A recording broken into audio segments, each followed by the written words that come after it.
জীবনে নিজের পায়ে দাঁড়ানো খুবই দরকার। বিশেষ করে মেয়েদের জন্য। কেউ তোমাকে ঘরে এনে দিয়ে যাবে না। নিজেকে নিজের মতো করে ইনকাম করতে হবে, নিজের শখ আহ্লাদ পূরণ করতে হবে।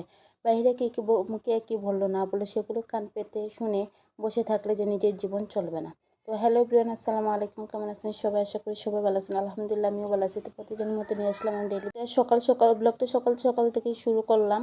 আর ছেলেকে নাস্তা করিয়ে তারপর ছেলেকে মাদ্রাসায় পাঠিয়ে দিলাম। এখন আমি বাসায় একাই, তাই ভাবলাম যে একটু পরোটা বানিয়ে নিই। অনেকদিন যাবত খেতে ইচ্ছা করছে, তাই নিজের জন্য 2টা পরোটা বানিয়ে নিলাম। আমি একাই খাবো, হাজব্যান্ডও নাই বাসায়, ছেলেকে নিয়ে মাদ্রাসায় চলে গেছে। তো আমি নিজের জন্য পরোটা বানিয়ে নিলাম। আর নিজের ইচ্ছা মতো আজকে রান্না বান্না সব কিছু নিজের ইচ্ছা মতোই করবো।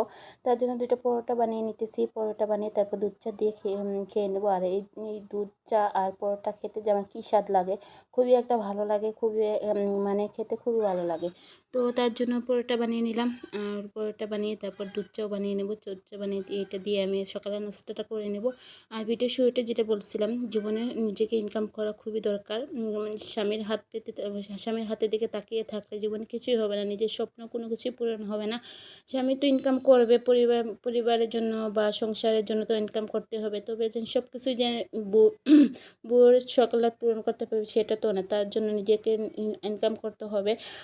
বাইরে মানুষ কী বললো না বললো সেগুলো কান পেতে শুনে বসে থাকলে নিজের জীবন চলবে না। নিজেকে ইনকাম করে নিজের জীবনকে নিজের সুন্দর সকালাত পূরণ করতে হবে। তো এদিকে কথা বলতে বলতে আমি যে সকালে নাস্তাটা করে তারপরে দুপুরে রান্নার জন্য আবার চলে আসলাম। তো আজকে রান্না করব মাছের ডিম দিয়ে আলু ভাজি করব। আর এদিকে একটু ডাল রান্না করব। যেহেতু আমার সংসারটা খুবই ছোট, তেমন একটা মানুষ নাই, শুধু আমার হাজব্যান্ড আর আমার বাচ্চা। তার জন্য অল্প কিছু রান্না করলেই আমাদের চলে যায়। আর আমি প্রতিদিনই করি। যতটুকু রান্না হয় আর কি। যদি যেদিন একটু বেশি রান্না করি সেদিন একটু পরের দিন আর রান্না করতে হয় না। তার জন্য অল্প অল্প রান্না করি যাতে পরের দিন রান্না করতে পারি।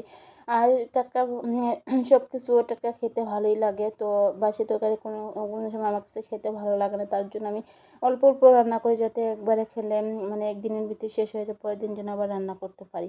তো এটাও আবার একটু তেল মশলা তেল বা যাবতীয় যা কিছু লাগে একটু বেশি লেগে থাকে আর কি। তার জন্য কোনো কোনো সময় বেশি করে রান্না করি, তার জন্য পরের দিনে রান্না করতে হয় না। তো এদিকে আমি আলুটা ভাজি করে নিতেছি। মাছের ডিমটা দিয়ে আর কি আলুটা ভাজি করে নেব। এখানে কাঁচামরিচ পেঁয়াজ সব কিছু দিয়ে তারপর হলুদও দিয়ে দিছি। আমার হলুদের কালারটা তেমন আসে নাই, কালারটা একদমই নাই, তাই তার জন্য আলু ভাজির কালারটা সুন্দর দেখাচ্ছে না। কিন্তু খেতে খুবই ভালো লাগছে। এরকম করে ভাজি বানিয়ে খেয়ে দেখতে পারেন, খেতে খুবই স্বাদ হয়। তো আমি আলু ভাজিটা বসিয়ে তারপর এদিকে ডালটা বসিয়ে দিয়েছিলাম সিদ্ধ হওয়ার জন্য। তেমন তেমন একটা সিদ্ধ হয় নাই। তো ভাতটাও বসিয়ে দিলাম, ডালটা নামিয়ে এদিকে ডালটাও বাগার দিয়ে দেবো।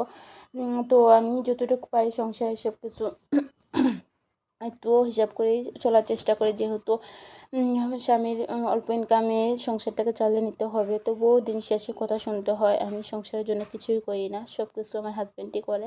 সংসারে যাবতীয় চিন্তা ভাবনা সব হাজব্যান্ডের মাথায় আছে।